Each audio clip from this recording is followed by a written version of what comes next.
Class 11 second term examination नवंबर 2024 के history के बिल्कुल ओरिजिनल क्वेश्चन पेपर को देखेंगे। यहाँ आप हिस्ट्री देख रहे हैं, बिल्कुल ओरिजिनल क्वेश्चन पेपर है और इसमें केवल ऑब्जेक्टिव का आंसर हम लोग देखने वाले हैं। ठीक है, शेयर जरूर कीजिए। चलिए क्वेश्चन को देखते हैं। ठीक है, देखिए क्वेश्चन यहाँ आप वाटरमार्क से परेशान ना हो, क्योंकि आपको केवल क्वेश्चन और आंसर से मतलब है। वाटरमार्क 1 में देखेंगे हम लोग कि निम्नलिखित में से किसे आधुनिक मानव कहा जाता है, तो इसका right answer option number D हो जाएगा, होमो सेपियंस को। ठीक है, यानी क्वेश्चन नंबर 1 में आया हुआ है कि निम्नलिखित में से किसे आधुनिक मानव कहा जाता है, तो इसका right answer option number D हो जाएगा, होमो सेपियंस। आप इसको कंप्लीट करते चलिए। ठीक है, फिर 2 नंबर क्वेश्चन में पूछा हुआ है कि हम्बुरावी क्यों प्रसिद्ध थे, तो इसका right answer option number A हो जाएगा, कानून संहिता से। ठीक है, जो हम्बुरावी थे वो कानून संहिता से प्रसिद्ध थे। चलिए फिर आगे वाला क्वेश्चन हम लोग देखेंगे। यहाँ 3 नंबर क्वेश्चन में पूछा हुआ है कि किलाक्षर लिपि किस सभ्यता की देन है, तो इसका राइट आंसर हो जाएगा 3 का ऑप्शन नंबर सी, मोसोपोटामिया से। कहाँ से? मोसोपोटामिया से। चलिए फिर आगे वाला क्वेश्चन हम लोग देखेंगे। 4 नंबर क्वेश्चन में लेडी ऑफ वर्का की मूर्ति किससे निर्मित है, लेडी ऑफ वर्का की मूर्ति किससे निर्मित है, तो 4 का राइट में दिया ही नहीं है, क्या होगा? तंबा। ठीक है, चलिए फिर आगे वाला क्वेश्चन हम लोग देखेंगे। 5 नंबर क्वेश्चन में दिया हुआ है कि कन्फ्यूशियस कहाँ के निवासी थे, कन्फ्यूशियस कहाँ के निवासी थे, तो 5 का right answer option number D हो जाएगा, चीन के। कहाँ के? चीन के। चलिए फिर आगे वाला क्वेश्चन हम लोग देखेंगे। 6 नंबर क्वेश्चन में पूछा हुआ है कि प्रतियोगी परीक्षा की प्रथा किस सभ्यता में शुरू हुई, तो 6 का right answer option number C होगा, चीन। कहाँ? चीन में।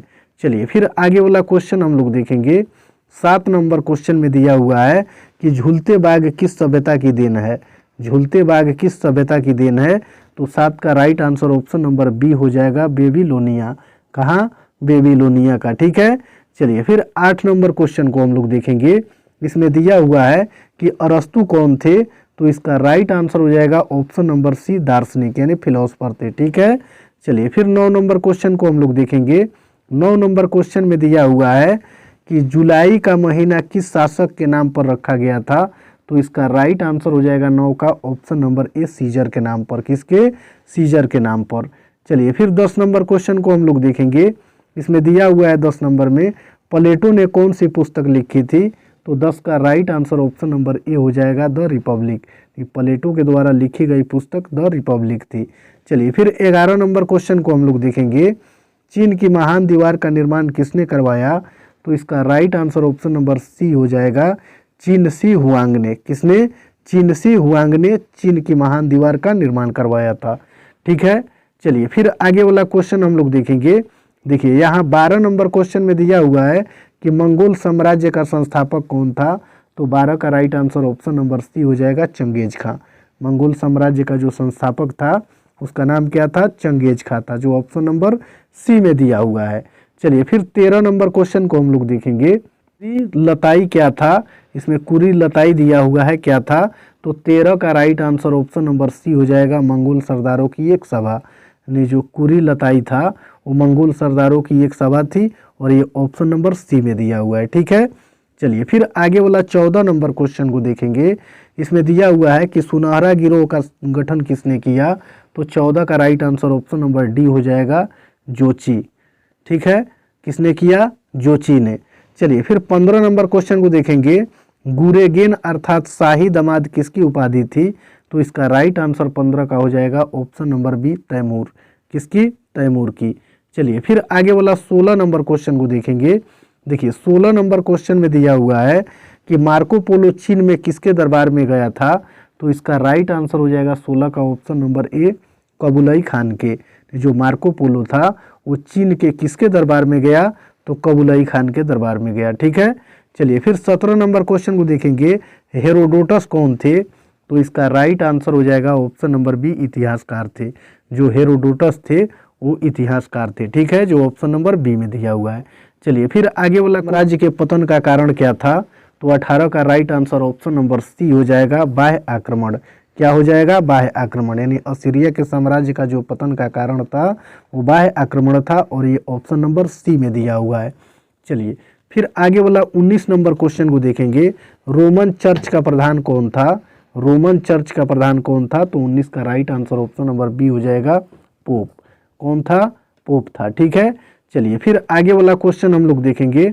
20 नंबर क्वेश्चन में दिया हुआ है कि ग्लेडिएटर कौन थे? तो इसका राइट आंसर 20 का ऑप्शन नंबर डी हो जाएगा, इनमें से कोई नहीं। ठीक है, ग्लेडिएटर कौन थे? तो इनमें से कोई नहीं होगा। फिर 21 नंबर क्वेश्चन को देखेंगे, शार्लमेन का संबंध किस देश से था? तो 21 का right answer option number C हो जाएगा, फ्रांस से। किस देश से? फ्रांस से, जो ऑप्शन नंबर सी में दिया हुआ है। चलिए फिर 22 नंबर क्वेश्चन को देखेंगे। इसमें दिया हुआ है कि द कैडबरी टेल्स किसने लिखा था? तो 22 का right answer option number A हो जाएगा, चौसर ने। किसने? चौसर ने। फिर 23 नंबर क्वेश्चन को देखेंगे, 100 वर्षीय युद्ध किन देशों के बीच हुआ? तो इसका राइट आंसर हो जाएगा 23 का यहाँ ऑप्शन नंबर ए हो जाएगा। ठीक है, फ्रांस और इंग्लैंड, यानी जो 100 वर्षीय युद्ध था वो फ्रांस और इंग्लैंड देशों के बीच हुआ। चलिए फिर 24 नंबर क्वेश्चन को देखेंगे। इसमें दिया हुआ है कि गुलाबों की लड़ाइयाँ कहाँ हुई? तो इसका राइट आंसर हो जाएगा ऑप्शन नंबर ए, इंग्लैंड में। जो गुलाबों की लड़ाइयाँ थी वो इंग्लैंड में हुई और ऑप्शन नंबर ए में दिया हुआ है। चलिए फिर आगे वाला क्वेश्चन हम लोग देखेंगे। 25 नंबर क्वेश्चन में सामंती व्यवस्था का मुख्य आधार क्या था? तो 25 का right answer option number A हो जाएगा, भूमि। क्या था? भूमि। चलिए 26 नंबर क्वेश्चन को देखेंगे, पियर्स प्लाउमैन के लेखक कौन थे? तो 26 का right answer option number C हो जाएगा, लैंगलैंड। ठीक है, चलिए फिर आगे वाला क्वेश्चन, सैलिसबरी कैथीड्रल कहाँ स्थित है? सैलिसबरी कैथीड्रल कहाँ स्थित है? तो 27 का right answer option number A हो जाएगा, इंग्लैंड में। कहाँ? इंग्लैंड में। फिर 28 नंबर क्वेश्चन को देखेंगे, डिवाइन कॉमेडी किसकी रचना है? तो 28 का राइट आंसर हो जाएगा ऑप्शन नंबर ए, दाते की। किसके? दाते की। चलिए फिर 29 नंबर क्वेश्चन को देखेंगे। इसमें दिया हुआ है कि बिशपों और पादरियों का संबंध किस वर्ग से था? तो 29 का right answer option number A हो जाएगा, प्रथम वर्ग। चलिए फिर 30 नंबर क्वेश्चन को देखेंगे। इसमें दिया हुआ है कि फ्यूड का शाब्दिक अर्थ क्या है?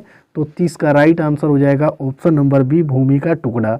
जो फ्यूड है उसका शाब्दिक अर्थ क्या है? भूमि का टुकड़ा है। ठीक है।